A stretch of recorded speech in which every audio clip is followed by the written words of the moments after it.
بسم اللہ الرحمن الرحیم۔ السلام علیکم ناظرین۔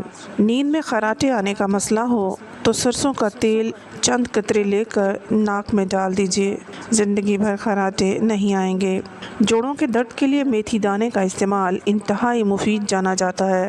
اگر آپ اپنے جسم کو ہمیشہ چست رکھنا چاہتے ہیں تو ناشتے میں ابلا ہوا انڈا ضرور کھا لیا کریں۔ چہرے پر بند گوبھی کا چھلکا لگا کر سو جائیں، چہرے کی جھریاں ختم ہو جائیں گی۔ کان میں شدید درد ہو تو رات کو کان کے اندر لہسن کا ایک دانہ رکھ کر سو جائیں، صبح کو درد غائب ہو جائے گا۔ کھانے کے فوری بعد سو جانے سے اچھا ہے کہ بھوکا سو جائیں، بھوکا سو جانا زیادہ صحت مند ہوگا۔ ایک گلاس پانی پینے سے دماغ 14% تیزی سے کام کرتا ہے۔ بالوں میں دودھ لگانے سے بالوں کی جڑوں کو اور سر کو بہت فائدہ ملتا ہے، جلد کو قوت اور غذائیت ملتی ہے۔ زخم کی سوجن کو دور کرنا ہے تو پیاز کو جلا لیں اور اس میں ہلدی ملا کر زخم پر لگائیں۔ اگر کسی بندے پر تیزاب گر جائے تو سب سے پہلے جتنا جلدی ہو سکے متاثرہ حصے پر دودھ ڈالیں۔ جب تک دودھ پھٹنا ختم نہ ہو دودھ ڈالتے رہیں۔ جتنا دودھ ڈالا جائے گا اتنا ہی مریض کے لیے فائدہ مند ہے۔ جس کی آواز بیٹھ جائے وہ سونف کے دانے چوس لیا کرے، گلا کھل جائے گا۔ نیند میں خراٹے آنے کا مسئلہ ہو تو سرسوں کے تیل کے چند قطرے ناک میں ڈال لیجیے، زندگی بھر خراٹے آنا بند ہو جائیں گے۔ جن کا معدہ خراب رہتا ہو وہ آلو کے پانی میں اسبغول ملا کر روزانہ نہار منہ پی لیں۔ اگر آپ کے سر کے بال جھڑنے لگیں تو ابلے ہوئے چاولوں کے پانی سے سر کو دھو لینے سے بالکل بال گرنا بند ہو جاتے ہیں۔ بدہضمی کے مسئلے میں ابلے چاولوں کا پانی پینے سے فوراً بدہضمی کا مسئلہ ٹھیک ہو جاتا ہے۔ اگر اپنے جسم کو ہمیشہ ٹھیک رکھنا ہے تو کبھی بھی پیٹ بھر کر کھانا نہ کھائیں۔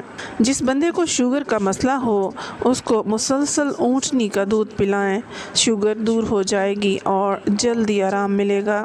اونٹنی کا دودھ اگر حاملہ خواتین پیتی رہیں تو ان کا بچہ گورا پیدا ہوتا ہے۔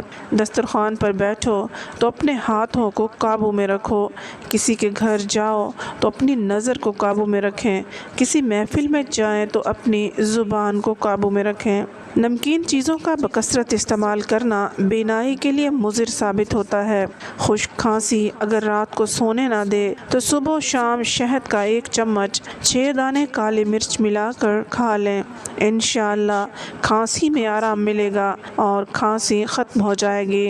اگر دانتوں میں سخت میل جم گئی ہو تو ککر کا کوئلہ دانتوں پر مل لیں، پھر اچھی طرح دھو لیں، دانت موتیوں کی طرح چمک جائیں گے۔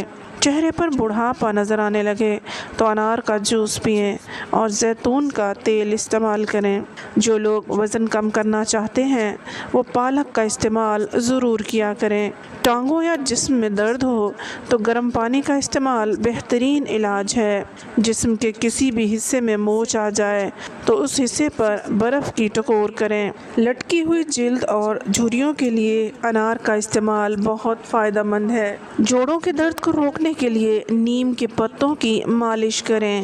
چنے اور جو کے آٹے کی روٹی کھانے سے شوگر کنٹرول میں رہتی ہے۔ زیادہ پیاز کے استعمال سے آپ کے چہرے پر جھریاں پڑ سکتی ہیں۔ ناک کی بدبو دور کرنے کے لیے چٹکی بھر پھٹکڑی تھوڑے سے پانی میں حل کر کے ناک میں ڈالیں، بدبو ختم ہو جائے گی۔ سر کی خشکی دور کرنے کے لیے لیموں کا ٹکڑا سر پر ملیں، خشکی ختم ہو جائے گی۔ رات کو سوتے وقت اپنا سر بالکل ڈھانپ کر مت سویا کریں۔ پیٹ کی تمام بیماریوں سے نجات چاہتے ہیں تو پودینے کے پتے چبا لیا کریں۔ تازہ ٹماٹروں کے زیادہ استعمال سے لیکوریا ٹھیک ہو جاتا ہے۔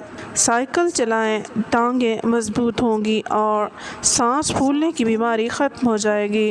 اگر کھانے سے قبل شہد میں تھوڑی سی دار چینی ملا کر کھا لیں تو کھانا جلدی ہضم ہو جاتا ہے۔ جسم کے کسی بھی حصے میں درد ہو تو اجوائن کا تیل استعمال کیا کریں۔ اجوا کھجور کو گٹلی سمیت کھا لیا کریں۔ ساری زندگی دل کی بیماری نہیں ہوگی۔ سنت کے مطابق پانی پینے کے بے شمار فائدے ہیں، جن میں چند یہ ہیں: دماغ کمزور نہیں ہوگا، گردے خراب نہیں ہوں گے، گھٹنے تندرست رہیں گے، دل کے وال بند نہیں ہوں گے، ریڑھ کی ہڈی مضبوط ہوگی۔ گھٹنوں میں درد ہو تو زیتون کا تیل لگاؤ، درد میں فائدہ ملے گا۔ دبلے پتلے اسمارٹ ہونا چاہتے ہیں تو گندم چھوڑ دیں، زیادہ سے زیادہ سلاد کا استعمال کریں۔ موٹاپا کم کرنا ہے تو آدھا چمچ پسی ہوئی کلونجی ایک گلاس پانی میں ابال کر صبح و شام پی لیں، وزن کم ہو جائے گا۔ ہاتھ پاؤں سن ہو جائیں تو پانی کے ایک گلاس میں 1 چمچ شہد، آدھا لیموں نچوڑ کر نہار منہ پی لیا کریں۔ اس سے پاؤں سن ہونا بند ہو جاتے ہیں اور طبیعت ٹھیک ہو جاتی ہے۔ جن حضرات کی آنکھوں سے مسلسل پانی بہتا ہو وہ روزانہ 21 بادام کھا لیا کریں۔ حیض کے درد میں اناردانہ کھانے سے درد میں آرام ملتا ہے۔ جس گھر میں میاں بیوی لڑتے رہتے ہوں وہاں ہمیشہ رزق کی تنگی رہتی ہے۔ امید ہے آپ کو ہماری آج کی ویڈیو پسند آئی ہوگی۔ مزید ویڈیوز کے لیے ہمارے چینل کو سبسکرائب کیجیے، ویڈیو کو لائک اور شیئر ضرور کیجیے۔ اگلی ویڈیو تک اجازت دیجیے۔ اللہ حافظ۔